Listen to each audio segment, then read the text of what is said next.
Saya adalah mahasiswa dari Universitas Kristen Indonesia Maluku dengan NPM 1214201200197. Pada video kali ini saya akan menjelaskan mengenai struktur dan fungsi sistem pencernaan pada manusia.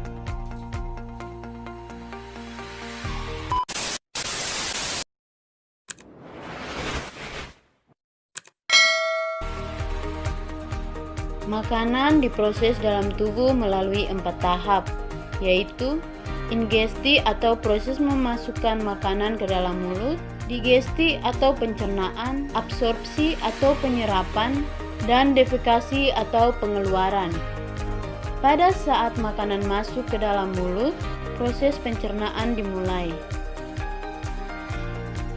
Pencernaan merupakan proses memecah makanan menjadi molekul kecil sehingga dapat diserap oleh tubuh melalui pembuluh darah. Selanjutnya, molekul makanan dari darah masuk ke dalam sel melintasi membran sel. Molekul yang tidak digunakan dan dibutuhkan oleh tubuh akan dikeluarkan dari tubuh melalui sistem ekskresi seperti keringat dan urin. Makanan yang tidak tercerna berupa feses akan dibuang melalui anus. Proses ini disebut defekasi. Pencernaan makanan terbagi atas 2 macam, yaitu pencernaan mekanis dan pencernaan kimiawi. Pencernaan mekanis terjadi ketika makanan dikunyah, dicampur, dan diremas. Pencernaan mekanis, salah satu contohnya terjadi di dalam mulut, yaitu pada saat makanan dihancurkan oleh gigi.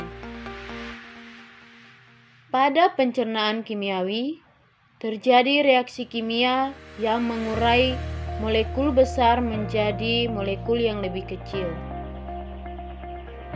Pencernaan kimiawi pada proses pencernaan biasanya dilakukan dan dibantu oleh enzim-enzim pencernaan seperti enzim amilase pada mulut. Sistem pencernaan manusia terdiri atas organ berupa saluran pencernaan dan organ aksesori tambahan. Saluran pencernaan merupakan saluran yang dilalui bahan makanan yang dimulai dari mulut, kerongkongan, lambung, usus halus, usus besar, rektum, dan berakhir di anus.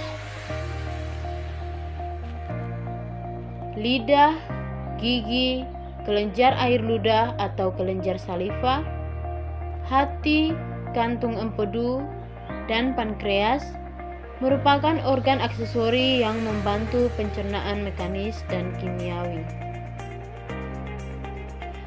Kelenjar pencernaan adalah organ aksesori yang mengeluarkan enzim untuk membantu pencernaan makanan. Di dalam mulut terdapat gigi, lidah, dan kelenjar air liur atau saliva. Air liur mengandung mukosa atau lendir, senyawa yang berfungsi sebagai antibakteri, dan enzim amilase atau dikenal dengan enzim betialin. Enzim ini akan memecah molekul amilum menjadi molekul maltosa. Di dalam mulut terjadi pencernaan makanan secara mekanis dan kimiawi. Setelah melalui rongga mulut, makanan yang berbentuk bolus akan masuk ke dalam tekak atau faring. Faring adalah saluran yang memanjang dari bagian belakang rongga mulut sampai ke permukaan kerongkongan atau esofagus. Pada pangkal faring terdapat katup pernapasan yang disebut epiglottis. Epiglottis berfungsi untuk menutup ujung saluran pernapasan atau laring agar makanan tidak masuk ke saluran pernapasan. Setelah melalui faring, bolus menuju ke esofagus atau kerongkongan. Otot kerongkongan berkontraksi sehingga menimbulkan gerakan meremas yang mendorong bolus ke dalam lambung. Gerakan otot kerongkongan ini disebut gerakan peristaltik. Setelah dari esofagus, makanan masuk ke lambung. Di dalam lambung terjadi pencernaan mekanis dan kimiawi. Secara mekanis, otot lambung berkontraksi mengaduk-aduk bolus. Secara kimiawi, bolus tercampur dengan getah lambung. Getah lambung mengandung asam klorida atau HCl, enzim pepsin, dan enzim renin. HCl berfungsi untuk menjadikan ruangan dalam lambung bersifat asam dengan pH 1-3, sehingga dapat membunuh kuman yang masuk bersama makanan. Enzim pepsin akan menghidrolisis atau memecah protein menjadi pepton atau campuran dari polipeptida dan asam amino. Enzim renin akan mengendapkan protein kasein yang terdapat dalam susu. Setelah melalui proses pencernaan selama 2-4 jam di dalam lambung, bolus menjadi bahan kekuningan yang disebut kimus atau bubur usus. Kimus akan masuk sedikit demi sedikit ke dalam usus 12 jari. Usus halus memiliki panjang sekitar 8,25 meter. Usus halus terdiri atas 3 bagian, yaitu usus 12 jari atau duodenum dengan panjang sekitar 0,25 meter, usus tengah atau jejunum dengan panjang sekitar 7 meter, dan usus penyerapan atau ileum dengan panjang sekitar 1 meter. Dalam usus halus terjadi pencernaan secara kimiawi saja. Pada duodenum terdapat saluran yang terhubung dengan kantung empedu dan pankreas. Getah pankreas mengandung enzim lipase, amilase, dan tripsin. Enzim lipase akan mencerna lemak menjadi asam lemak dan gliserol. Amilase akan mencerna amilum menjadi maltosa. Tripsin akan mencerna protein menjadi polipeptida. Getah empedu yang dihasilkan hati akan mengemulsikan lemak, yakni membuat lemak agar larut dalam air. Pencernaan makanan dilanjutkan di jejunum. Pada bagian ini terjadi pencernaan terakhir sebelum zat-zat makanan diserap. Zat-zat makanan setelah melalui jejunum menjadi bentuk yang siap diserap. Penyerapan zat-zat makanan terjadi di ileum.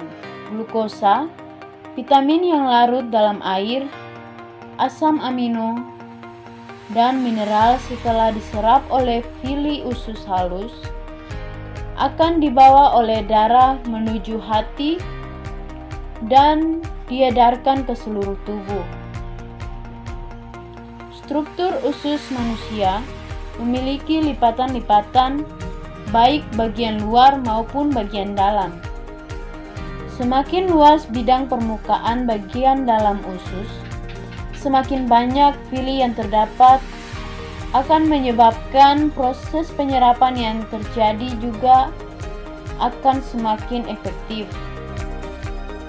Usus besar atau kolon memiliki panjang kurang lebih 1 meter dan terdiri atas kolon ascendens atau naik, kolon transversun atau mendatar, dan kolon descendens atau menurun dan berakhir pada anus.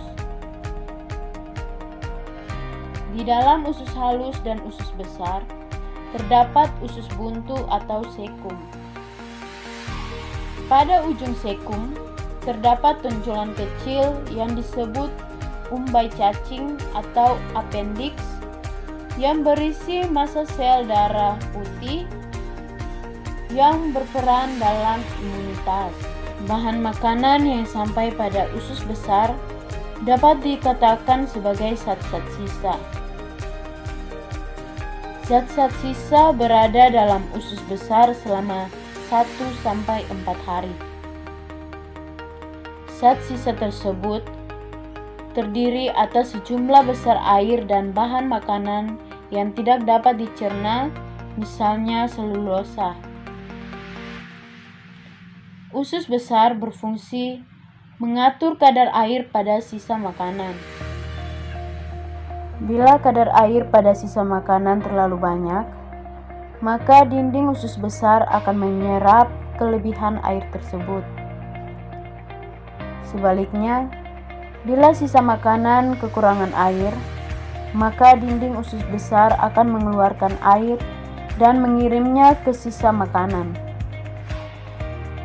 Di dalam usus besar terdapat banyak sekali bakteri Escherichia coli yang membantu membusukkan sisa-sisa makanan tersebut. Bakteri Escherichia coli mampu membentuk vitamin K dan B12. Sisa makanan yang tidak terpakai oleh tubuh beserta sisa gas-gas yang berbau disebut tinja atau fases akan dikeluarkan melalui anus.